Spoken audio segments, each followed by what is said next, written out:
Okay, while the banks, the Fed, even Congress figure out what to do about this foreclosure crisis, Americans continue to get hit hard. Last month alone, more than 70,000 families lost their homes. Foreclosures jumped a staggering 158% year over year. So can the little guy fight back?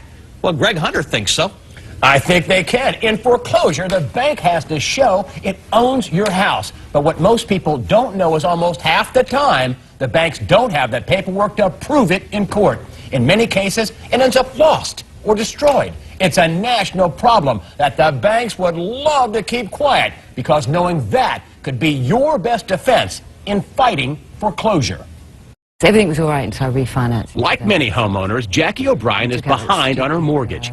She bought her house near Clearwater, Florida in 2004, but in 2007 fell behind on her payments following a death in the family. I'd returned to England, and I was sort of giving support to family members and things like this.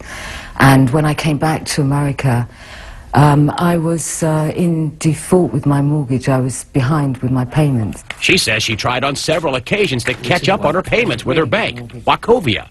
She showed us a photocopy of one catch-up payment for $8,500, but the bank wouldn't accept it and is foreclosing on her property. They wouldn't take your payments after that? No, they wouldn't take my payments. That was it. No more. They didn't even want to talk to me. But in foreclosure, she discovered the bank filed a motion for lost instruments.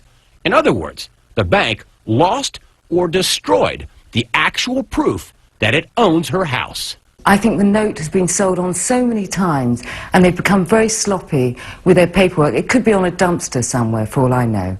A bank losing a mortgage note may sound like a rare occurrence, but a recent study by law professor Catherine Porter found it happens nearly half the time. What I found is that banks failed to attach a copy of the promissory note, that is the evidence that the consumer owes the debt, in 40% of the situations. So 4 out of 10 consumers were being asked by their bank to make payments on a mortgage, but the bank didn't provide the evidence to establish what those debts were. And last November, a federal court ruled against Deutsche Bank and stopped them from foreclosing on 14 houses until they could produce the note.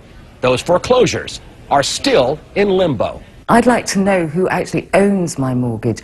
I'd like to know who I can deal with. I'm going to make them produce the note. She says the bank is pressing on with foreclosure and won't agree on a catch-up payment. In addition, she says they keep tacking on fees. The only way that they will do it is that if I pay them something like $20,000 in fees and things, they want me to pay all these extra fees that they've thrown in on top. Catherine Porter says excessive and unnecessary fees are also a national trend.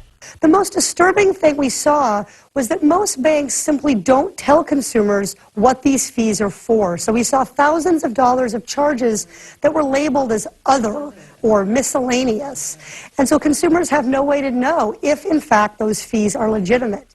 We contacted Wachovia to ask about the case, and they said, due to customer privacy concerns, we cannot give specifics into pending customer actions, but we will work with customers through the delinquency and foreclosure process to keep them in their homes. O'Brien says if the bank can't find her note, they should renegotiate a new mortgage without the fees and payments she can afford. I want to pay. I'm not looking for a free ride or anything. I want to pay my mortgage. I want to get my life back on track. O'Brien goes to court Monday to find out how long she'll stay in her house. Attorney Chris Hoyer says if you do get a foreclosure notice, you should get an attorney, or at the very least, find out when and where your foreclosure court date is and show up. Do not just abandon your property and move out. For more on this, you can log on to cnnmoney.com. All right, riddle me this. Why doesn't the judge just start out when something like this happens and says, can somebody provide me with the proof of ownership of the house? You know what? I think that's a great idea, Allie. A lot of times people just move out. They say, oh, wait, honey, we got a foreclosure notice. Let's go get a U-Haul and move out. And so when the banks go to court, they say, hey, listen, the property's abandoned, Your Honor, so we want to retitle the note in our name. We want to reestablish the note in our name. And they say, well, there's nobody there to contest it. But if you contest it, that's when the problem starts. But yes, the bank should first off start out and say, hey, listen, where's the paperwork? Where's your mortgage? Where's the proof you own the house? Yeah.